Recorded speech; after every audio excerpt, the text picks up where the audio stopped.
and the voice of the Father thundered. This is my beloved Son, listen to him. Alleluia, alleluia, alleluia, alleluia, alleluia, alleluia, alleluia, alleluia.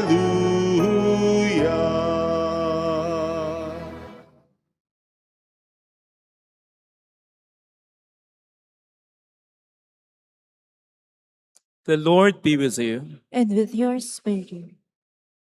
A reading from the Holy Gospel according to Saint Matthew. Glory to you, O Lord. Jesus came from Galilee to John at the Jordan to be baptized by him. John tried to prevent him, saying, I need to be baptized by you, and yet you are coming to me. Jesus said to him in reply, allow it now, for thus it is fitting for us to fulfill all righteousness. Then he allowed him. After Jesus was baptized, he came up from the water, and behold, the heavens were opened for him. And he saw the Spirit of God descending like a dove and coming upon him. And a voice came from the heavens saying, this is my beloved Son, with whom I am well pleased. Sisters and brothers, the Gospel of the Lord. Praise to you, Lord Jesus Christ.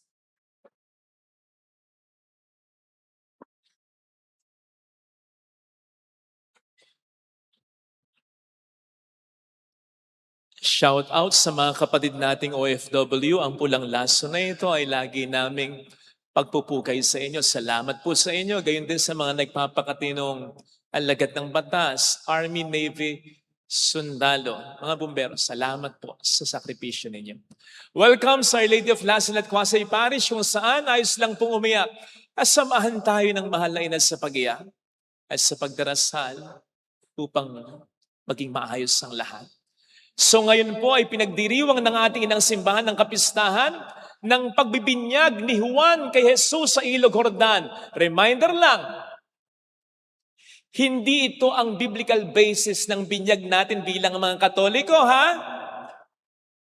Hindi yung binyag na ginawa ni Juan o galing kay Juan, kundi yung binyag na galing kay Kristo.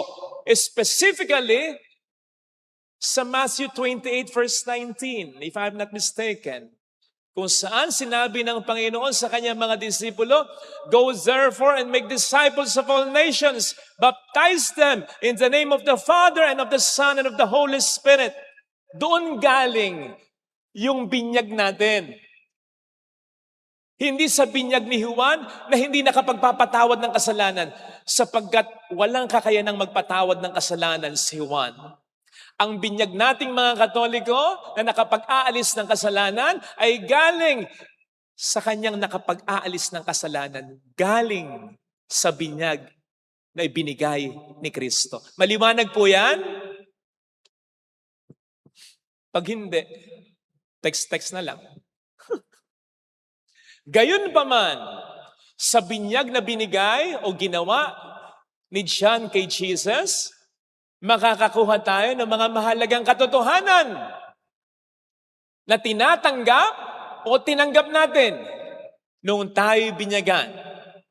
Namely, bumaba sa atin ang Espiritu Santo at tayo pinanahanan nito. We are temples of the Holy Spirit. Secondly, siguradong sinabi rin ng Diyos patungkol sa atin, minamahal niya tayong anak. Kaya nung tayo binyagan, ibinigay na agad sa atin ng Diyos ang ating identity bilang mga Kristiyano.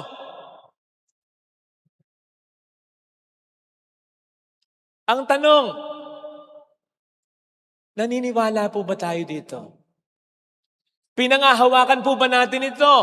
Sinasampalatayanan po ba natin ito? Sapagkat kung pinaniniwalaan natin talaga ito ng husto, sinasampalatayanan talaga natin ng husto, dapat matindi ang maging epekto sa atin ito. Dapat mabago ang disposisyon natin. Dapat mabago ang pananaw natin, ugali, pagkilos natin, pagkatao natin.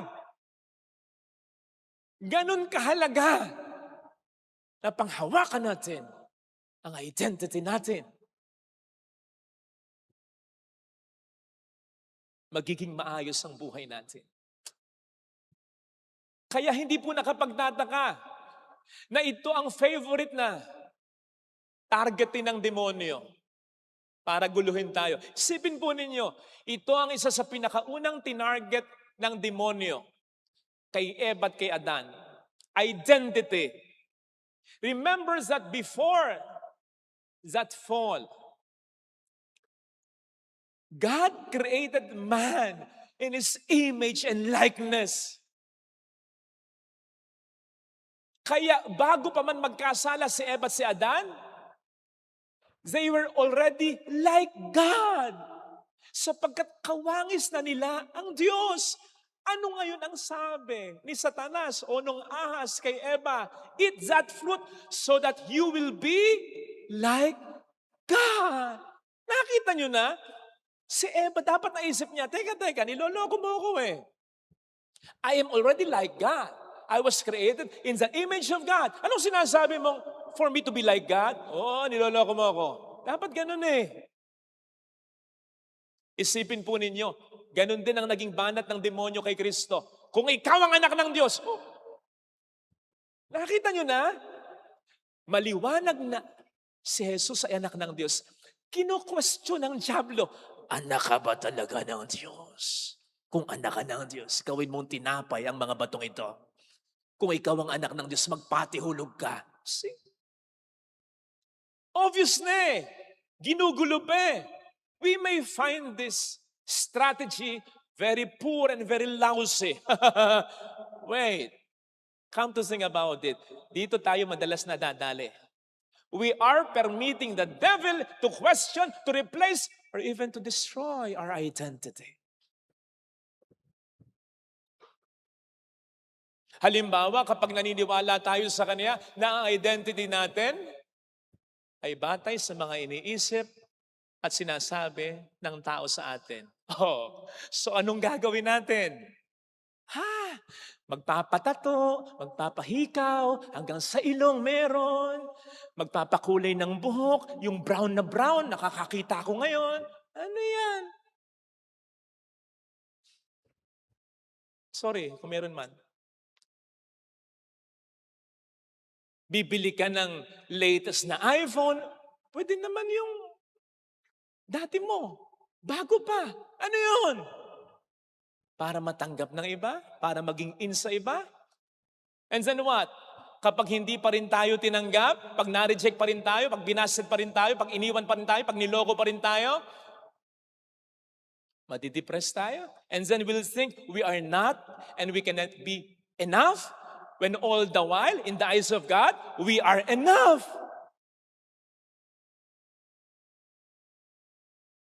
Nandiyan naniniwala tayo sa Diablo ng identity natin, nasa pera, nasa talento, nasa kayamanan, nasa kapangyarihan, nasa kasikatan, nasa posisyon, nasa propesyon, lawyer, engineer. So kapag wala tayo ng ganito, o kapag nawala sa atin ito, magsa-self-pity tayo? Kaya ako, tinatanggap ko po talaga. Dati medyo hirap ako. Ngayon, mas madali na. Kapag nagsasermon ako at feeling ko hindi maayos, medyo nakakalito, at tulad nung nakaraang linggo, may makakakita ako natutulog.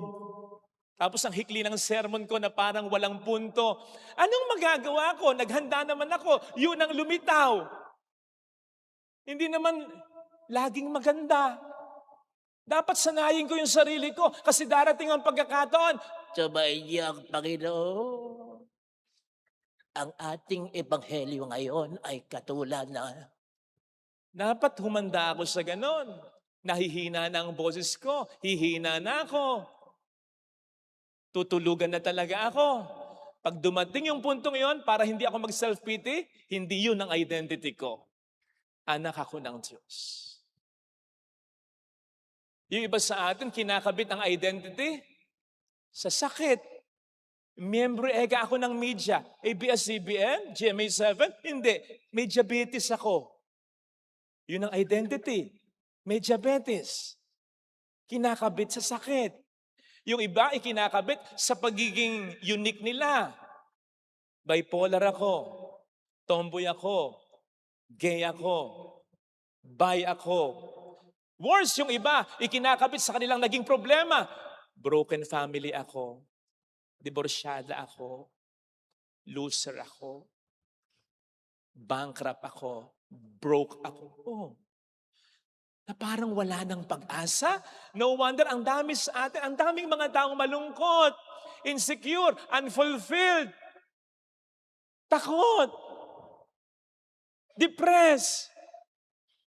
Hindi dahil nagkalat ang mga problema, sapagkat natural ang problema, hindi mawawala ang problema, kundi dahil hindi natin pinangahawakan ang identity natin. Kung alam ninyo, kung talagang hawak na hawak natin yan, templo ako ng Espiritu Santo, anak ako ng Diyos. Ano bang problema? Yan ang kasagutan.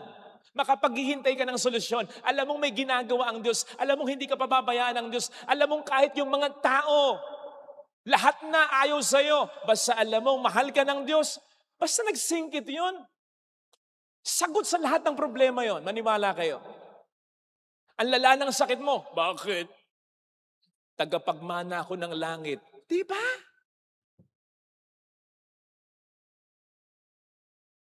Kaya hindi nakapagtataka sa Bible, pansinin po ninyo, may mga instances na binabago ng Diyos ang identity ng isang tao. Mula sa pangit na pagtingin niya sa sarili niya, ng tao, papunta sa tama at tunay na pagtingin ng Diyos sa kanya.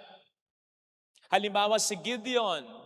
Si Gideon, takot na takot sa mga Midianita. Ito yung mga sumakop sa mga Israelita. Malakas ang kanilang puwersa. Tago siya ng tago. As in, literal, tago ng tago. Parang nagko-camouflage na bato. Hindi mo makikita. Pero anong sinabi ng Diyos sa kanya? Nang kausapin siya, Gideon, mighty warrior, makisig na mandirigma. Makisig na mandirigma? Tago ng tago? Yun kasi ang tingin ni Gideon sa sarili niya eh. Hindi niya kaya. Mahina siya. But the moment he saw himself as God saw him, natalo niya ang mga Midianita. Tinawag ng Diyos si Abraham na Abraham. Ang ibig sabihin ng Abraham, father of many nations. Tinawag ng Diyos si Abraham na father of many nations, samantalang matanda na silang mag-asawa at wala silang anak kahit isa. Kaya nga at one point, medyo nagduda rin sa Abraham eh. Gumawa siya ng aksyon na hindi kalugod-lugod sa Panginoong Diyos. Kasi nga obviously, matanda na ako, wala akong anak kahit isa. Ano itong sinasabi niya? But the moment he accepted his identity as Abraham in the eyes of God, doon nagsimulang dumami ang kaniyang mga anak. Kaya panghawakan natin ang ating identity. Iwasan natin magkaroon tayo ng identity crisis. Tandaan natin, we are not lost, we are found. We are not sick, we are healed.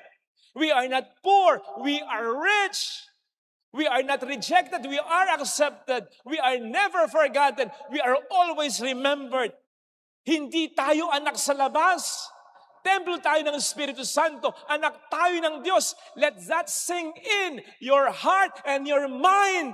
Para kapag tinutokso na tayo ng diablo na mag-give up, gumawa ng masama, hindi maging maayos ang buhay, maging malungkot, maging matatakotin, ma-depress. Ito yung ID na isasampal natin sa Kanya. Templo ako ng Espiritu Santo. Anak ako ng Diyos. Pero I'm warning you, sasabihin ng demonyo, Templo? Anak ka ng Diyos, Father Fidel. Pwede mong maloko yung mga tao. Ako hindi. Isipin mo yung mga ginawa mo. Isipin mo yung mga naging kasalanan mo. Anak ng Diyos, anak ng tupa. Mas magkamukha tayong dalawa. Yun ang nasabihin ng Diablo. Pero wag tayo madi-discourage, ha? Wag magkakaroon ng identity crisis. Tandaan po natin, sinabi ng Diyos kay Jesus, ikaw ang pinakamamahal kong anak. Hindi pa nagpa-public ministry si Jesus. Hindi pa siya naghihil. Hindi pa siya gumagawa ng mga himala at milagro. Hindi pa niya kinukuha ang krus. He hasn't been nailed on the cross. He hasn't shed His blood. Wala pang ginagawang bonggang-bongga si Jesus. Ang sabi na ng Diyos sa kanya, minamahal kita. Yes, anak siya ng Diyos. Pero yun ang ipinapakita sa atin ng pagbibinyag kay Jesus. Yun ang katotohanan. Yung sinasabi sa 1 John 4:19. Bago pa natin mahalin ang Diyos, siya ang unang nagmahal sa atin. Bago pa tayo gumawa ng mabuti, siya ang unang gumawa ng mabuti sa atin. In fact, Jeremiah 1:5 will tell us, hindi pa man tayo sinisilang, mahal na tayo ng Diyos.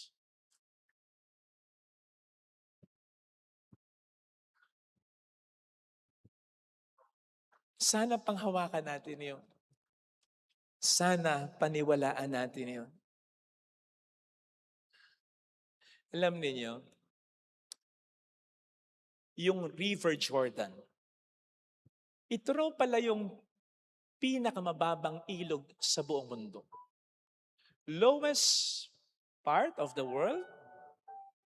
Totoo. At dati man, noon pa man polluted na ito. Bago pa man dumating si Kristo, mabaho na ito, malabo na, maputik na. Kaya nga si Haring Naaman, sa Book of Kings, ayaw maglublob dyan eh. Napakaraming mga mababango, napakaraming mga magagandang ilog. Pero dito nagpabinyag si Jesus. Bakit? Sapagkat noon pa man, sinasabi na sa atin ng Diyos, kahit nasa napakababang antas ka ng buhay mo, kahit na nasa mababang disposisyon ka, nasa mababang kalagayan ka, in your weakest, in your lowest, in your worst, pupuntahan kita. Para sabihin sa iyo, templo kita, anak kita. May pag-asa pa. Kaya mo yan.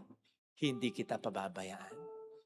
Ito sana mga kapatid ang ating pagdasal na biyaya sa ating banal na pagdiriwang. Sapagkat, ulitin ko, yan ang madalas nating makalimutan. Nagtatagumpay ang demonyo dyan. In fact, kaya tayo nakakagawa ng masama, nisip natin makasalanan tayo. So you see, makasalanan ako. Nakita mo na kung papaano ka binrainwash ng demonyo, makasalanan tayo, kaya normal na lang sa atin mag-asala eh. Pero kung isipin natin, sa totoo lang, templo ko ng Espiritu Santo, mahal ako ng Diyos. Doon tayo mas makapagbabago. Hindi dahil mahal natin ng Diyos, kundi dahil mahal tayo ng Diyos. Ito sana ang hiling nating biyaya sa banal na pagdiriwang na ito. Ilagay natin ang ating kanang kamay sa tapat ng ating puso.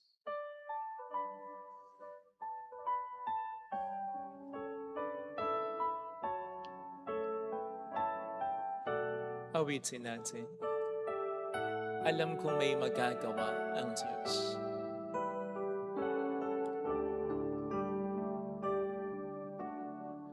Alam kong may magagawa ang Diyos.